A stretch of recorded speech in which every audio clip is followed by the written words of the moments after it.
안녕하세요, 전승용입니다. 모터그래프 가족분들과 함께 한 주를 마무리하는 시간, 주간 자동차 뉴스 탑 8. 이번 주에는 어떤 일이 있는지 함께 살펴보도록 하겠습니다. 첫 번째는 GV80 리콜 소식입니다. GV80은 최근에 이 드라이브 모드인 상태에서 후진하는 영상이 공개돼 좀 논란이 됐는데요.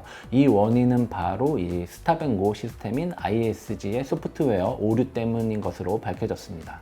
국토부에 확인한 결과 이런 증상은 이렇게 굉장히 특정한 조건에서만 발생한다고 하네요. 그래서인지 이런 드라이브 모드에서 후진한다고 이렇게 신고된 사례는 딱 한 건밖에 없었다고 합니다. 자, 어떻게 하다가 드라이브 모드에서 후진이 됐는지 제가 이유를 설명해 드리도록 하겠습니다. 잘 들으셔야 돼요. 조금 복잡합니다. 이 운전자가 주차를 하고 있는 도중에 기어를 P에 놨어요. P 버튼을 누른 거죠. 그런 다음에 이제 D나 R로 바꾸려고 다시 브레이크를 밟았는데 이때 ISG가 작동하면서 시동이 꺼진 거예요. 만약에 이 상태에서 운전자가 이 시동 꺼진 걸 무시하고 기어 다이얼을 D나 R로 바꿨으면은 다시 시동이 걸렸을 텐데 이 운전자는 시동이 완전 꺼진 줄 알고 스타트 버튼을 다시 누른 거죠. 이 상태에서 기어를 D에서 R 그리고 R에서 다시 D 이 순서대로 조작을 하면은 드라이브 모드인 상태에서도 차가 후진을 한다는 거죠. 그러니까 이렇게 드라이브 모드에서 후진하는 그 조건이 굉장히 까다롭다라는 거예요. 물론 이것도 정상은 아니죠. 이런 까다로운 조건에도 불구하고 드라이브 모드에서 후진하는 상황은 생기면 절대 안 됩니다. 현대차에 따르면 이런 증상은 ISG 소프트웨어 업데이트를 통해 간단하게 해결된다고 합니다. 다행히 아직 GV80 물량이 본격적으로 풀리지 않아서 리콜 대상은 823대밖에 안 된다고 하네요. 자, 이 영상을 보시는 GV80 오너분은 현대차 직영 서비스 센터 및 블루엔즈에서 소프트웨어 업데이트를 받으시고요. 혹시 지인 중에 GV80 오너가 있으시다면 이 소식 꼭 전해주시기 바랍니다. 두 번째는 기아차 신형 소렌토 소식입니다. 관심을 모았던 하이브리드 모델이 정부의 친환경차 기준에 미치지 못하면서 하이브리드 혜택을 받지 못하게 됐습니다. 정말 간단히 설명하자면요. 신형 소렌토를 구매하는데 드는 돈이 기존보다 233만 원 늘어났다는 겁니다. 이틀 사이에 천국과 지옥을 왔다 갔다 한 것 같습니다. 신형 소렌토는 지난 20일에 사전 계약을 시작했는데요. 하루 만에 18,800대가 계약되면서 엄청난 인기를 모았죠. 사실 이게 얼마나 대단한 거냐면요. 작년 말에 출시된 그랜저 페이스리프트가 17,094대로 현대차 신기록을 세웠는데요. 이 그랜저보다도 1,500대가 많은 겁니다. 기아차는 물론이고 현대차를 포함해도 역대 최고의 사전계약 실적인 거죠. 그런데 이틀 만에 악재가 발생했습니다. 앞서 말씀드린 것처럼 하이브리드 혜택을 받지 못하게 된 거죠. 신형 소렌토 하이브리드가 친환경차로 세제 혜택을 받기 위해서는 연비가 리터당 15.8km를 넘어야만 합니다. 왜냐면은 이제 1.6, 1600cc 미만은 이제 15.8을 넘어야 된다라는 규정이 있어요. 그런데 소렌토 하이브리드는 15.3km, 그것도 가장 연비가 좋은 5인승 17인치 전륜구동 기준으로 이 연비가 나왔기 때문에 세제 혜택을 받을 수 있는 정부의 친환경차 인증을 받지 못하게 된 겁니다. 거센 비판이 쏟아졌습니다. 대체 담당자가 몇 명이나 되는데 이걸 모르고 지나갔냐는 것이죠. 얼마나 허술했으면 이런 상황이 벌어졌냐? 기아차가 무슨 동네 구멍가게냐? 이런 말도 안 되는 상황이 왜 벌어졌냐 등등 역대급 사전계약으로 행복해하던 기아차한테 이렇게 찬물을 부어버린 거죠. 사실 저도 이 부분에서는 할 말이 없습니다. 신형 소렌토 하이브리드의 연비가 공개됐을 때 저도 친환경차 인증까지는 생각하지 못하고 있었거든요. 그냥 단순하게 생각보다 연비 잘 나왔네 라고 넘어갔어요. 친환경차 인증 기준이 있다는 것을 저도 알고 있었음에도 말이에요. 그냥 깜빡했던 거죠. 문제는 이 실수로 인해서 기아차에게 337억 원에 달하는 막대한 손실이 발생했다는 겁니다. 신형 소렌토는 이틀 동안에 23,000여 대의 계약이 이루어졌는데요. 이 중 63%에 달하는 14,490대가 하이브리드 모델이었다는 것이죠. 기아차는 잘못된 정보를 알렸고요. 그리고 많은 소비자들이 이 잘못된 정보를 믿고 소렌토 하이브리드를 계약을 했단 말이에요. 그렇기 때문에 기아차는 사전 계약한 14,490명에게 233만 원씩 보상을 해줘야 됩니다. 14,490 곱하기 233만 원 하면은 이제 337억 원이라는 숫자가 나오는 거죠. 더 큰 문제는 앞으로 신형 소렌토 하이브리드를 살 소비자들의 불만입니다. 사전 계약한 14,490명이야 이렇게 233만원 보상해주면 됩니다. 하지만 이들을 제외하고 앞으로 소렌토 하이브리드를 살 사람들은 이들 사전 계약자보다 233만원이나 더 비싸게 차를 사야 된다는 거죠. 얼마나 마음이 아프겠습니까? 세제 혜택을 못 받으니 당연히 가격이 오르겠죠. 그래서 신형 소렌토 하이브리드의 가격은 기아차가 당초에 공개했던 3,520만원에서 4,100만원이 아니라 여기서 이제 143만원 올라간 3,663만원에서 4,243만원이 된 거죠. 가격만 올라간 게 아니라 최대 90만원에 달하는 이제 취득세 혜택도 못 받게 되는 거죠. 그래서 143만원에 90만원을 더해서 총 233만원의 의도치 않은 손해가 발생이 된 겁니다. 뭐 가격 올라간 것도 뭐 안타깝지만 더 안타까운 소식은 당장 신형 소렌토 하이브리드를 구매하려고 계약을 하더라도 차를 받으려면 1년 이상 기다려야 한다는 겁니다. 기아차가 예정한 신형 소렌토 하이브리드의 물량은 전체의 약 20% 정도인데요. 이 물량이 사실상 사전 계약 첫날에 모두 소진됐습니다. 차가 너무 인기가 많아도 문제네요. 세 번째도 기아차 소식입니다. 말도 많고 탈도 많았던 기아차 엠블럼이 드디어 바뀐다고 합니다. 기아차가 엠블럼을 바꾼다는 이야기가 공식 석상에서 나왔습니다. 기아차 박한우 사장은 지난 20일 한국자동차 기자협회 행사장에서 기자들과 만나 기아차 엠블럼을 교체할 계획이라고 밝혔습니다. 이렇게 사장급인 기아차 고위 경영진이 엠블럼 교체 계획과 관련해서 공개 발언을 한 것은 이번이 처음인데요. 박한우 사장은 새 엠블럼은 이제 콘셉트카에서 선보인 것과는 비슷하지만 조금은 바뀐 모습이 될 것이라면서 글로벌 상표권 등록 등의 이런 절차상의 시간이 필요하기 때문에 10월은 돼야지 이런 구체적인 계획을 이렇게 보여줄 수 있을 것이라고 말했습니다. 기아차는 작년 3월에 제네바 모터쇼를 통해서 전기 콘셉트카인 이매진 바이 키아를 공개했고요. 11월에는 중국 국제 수입 박람회에서 쿠페형 SUV인 퓨처론 콘셉트를 선보인 바 있습니다. 이들 차량에는 기아차가 사용하던 기존 엠블럼이 아니라 뭔가 필기체처럼 쓴 것 같은 새로운 형태의 로고가 적용돼 많은 사람들로부터 관심을 받았습니다. 기아차 역시 이런 콘셉트카를 공개한 이후에 즉시 특허청에 새로운 상표권을 등록하기도 했고요. 다만 전면적인 엠블럼 교체에는 다소 시간이 필요할 것으로 보입니다. 국가별로 상표권을 출원하는 작업부터 시작해서 이제 전시장과 서비스센터, 사옥, 그리고 대내 외로 이렇게 뿌려지는 자료 등에도 새로운 엠블럼으로 교체해야 되기 때문이죠.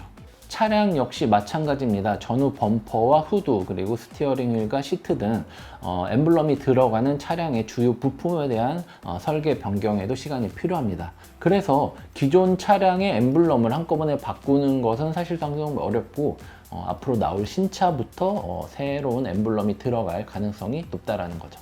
돈도 엄청 많이 듭니다. 지난 2011년도에 GM대우가 사명을 한국제무로 바꾸면서 이제 쉐보레 브랜드를 도입했잖아요. 당시에 브랜드를 교체하는데 수천억 원이 들었다고 합니다. 르노 삼성 같은 경우도 최근에 전시장 테마를 이제 르노 삼성이 아닌 파란색이 아닌 르노의 상징인 이제 겨자색으로 교체하고 임직원 이메일 주소나 명함 디자인도 바꿨는데요.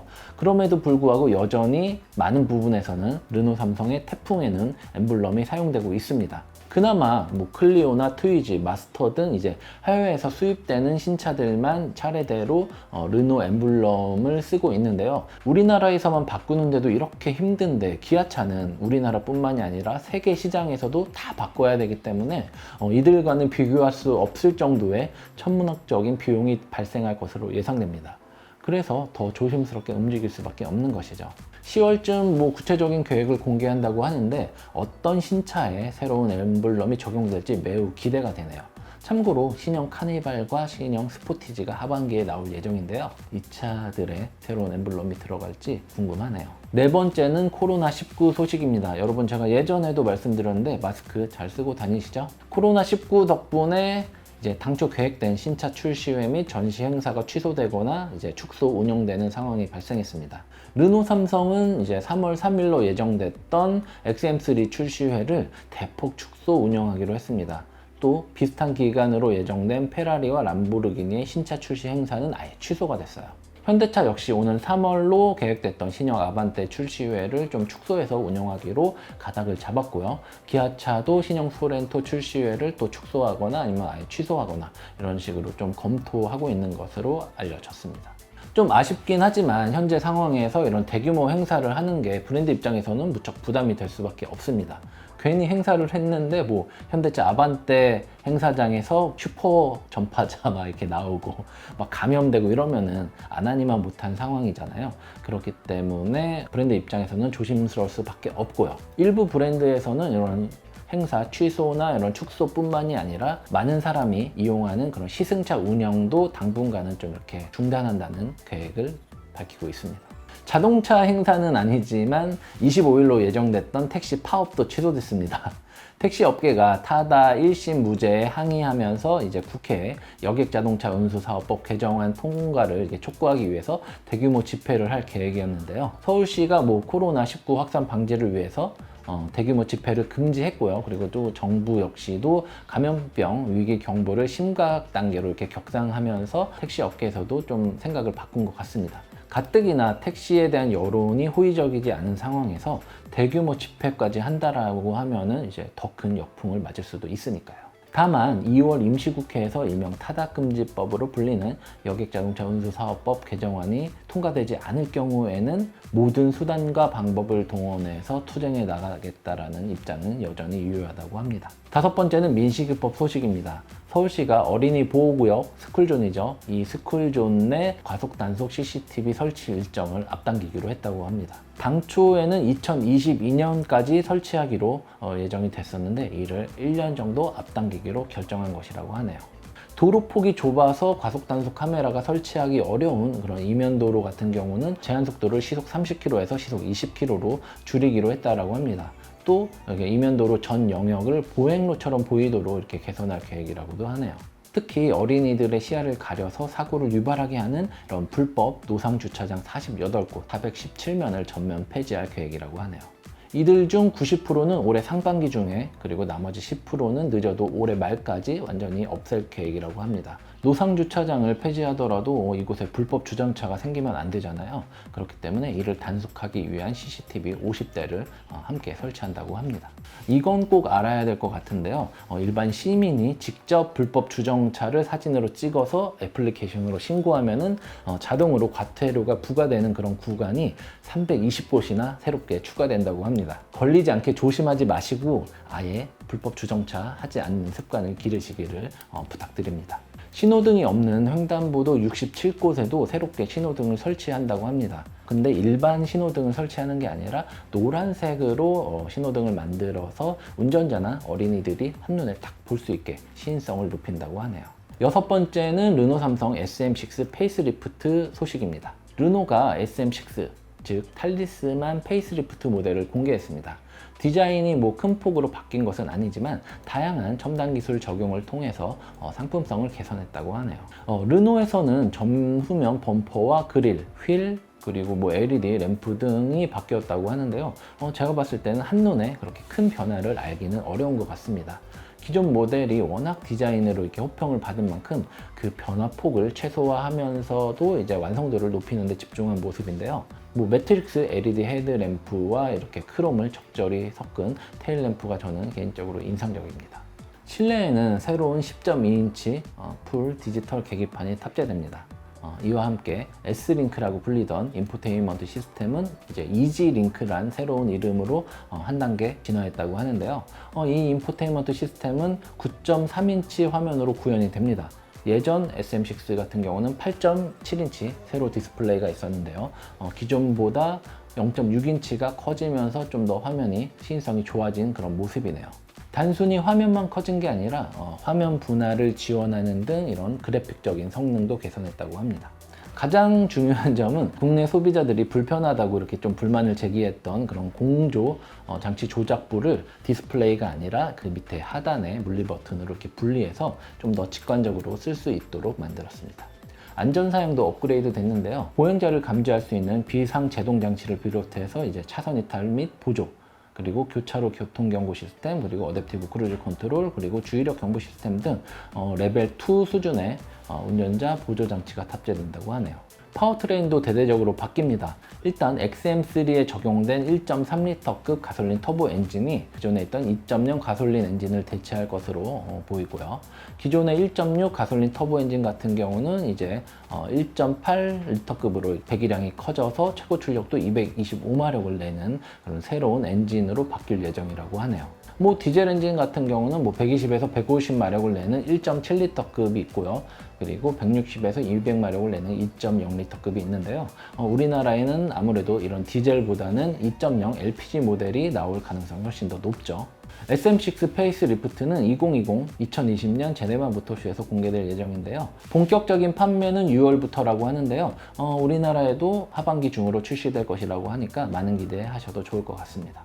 이거 빼먹을 뻔했는데 많은 분들이 SM6 페이스리프트 되면은 이제 후륜 서스펜션이 토션빔에서 이제 멀티링크로 바뀌는 거 아니냐, 바뀌었으면 좋겠다라고 이렇게 많은 얘기를 하셨는데, 토션빔이 그대로 들어갑니다. AM 링크가 그대로 들어가는데 르노 담당자나 르노 삼성 담당자한테 물어봤더니 차체 구조상 멀티링크가 들어갈 수 없는 구조라고 해요.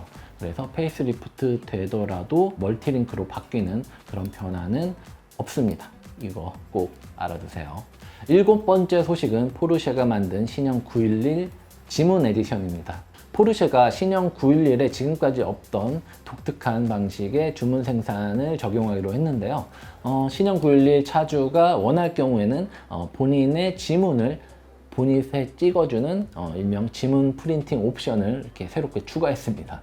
포르쉐가 옵션 많은 거는 익히 잘 알고 있었지만 이렇게 희한한 옵션도 나올 줄은 상상도 못했네요. 포르쉐 측은 이렇게 설명을 했습니다. 우리 고객들은 개성을 매우 중요하게 생각한다. 그런데 어떤 디자인도 지문만큼 개성 있을 수는 없다. 그래서 우리가 이렇게 지문 에디션을 만들었다라는 그런 설명이죠. 저는 개인적으로 이 지문 에디션이 고객의 개성을 중요하게 생각하는 포르쉐의 그런 의지가 있었겠지만, 이것보다는 포르쉐가 자신들의 도장 기술을 뽐내기 위해서 억지로 만들어서 껴놓은 옵션이 아닐까라고 이렇게 강력하게 주장을 해봅니다. 왜냐면은 이 지문을 새겨넣는 작업에는 포르쉐가 새롭게 개발한 다이렉트 프린팅 기술이 사용되기 때문이에요. 잉크젯 프린터와 유사한 방식이라고 생각하시면 될 것 같은데요. 페인트를 과하게 분사하지 않으면서 3차원 부품에 이렇게 골고루 도포하는 게 이 기술의 핵심이라고 하네요. 포르쉐 역시도 이 기술에 대해서 자랑을 늘어놨습니다. 이렇게 개별적으로 노즐을 제어할 수 있는 능력이 있어야만 이 수준의 세심한 페인트 처리가 가능하다는 것이죠. 일부에서는 지문 노출로 인한 보안 문제를 제기하기도 했는데요. 지문 전체가 아니라 일부를 프린팅하기 때문에 큰 문제는 없다라고 하네요. 자신들도 허가되지 않은 용도로는 고객의 지문을 함부로 사용하지 않겠다고 말을 했고요. 그런데 저희가 가장 중요한 걸 까먹고 있었던 것 같아요. 이렇게 지문을 새기는데 얼마가 드는지 아세요? 7,500유로, 우리나라 돈으로 약 1,000만 원을 내야 한다고 합니다. 물론 돈이 많으니까 포르쉐 911을 사는 것이겠지만 과연 얼마나 많은 포르쉐 오너들이 이런 지문 에디션을 선택할지 매우 궁금하네요. 마지막은 조금 따뜻한 소식으로 마무리하도록 하겠습니다. 지난 2009년 이후 10년간 이어졌던 쌍용차 해고 사태가 이제서야 겨우 마무리되는 듯 하네요. 쌍용차 노사가 이런 정리 해고자들을 오는 5월 1일자로 부서 배치를 하기로 합의했다고 합니다.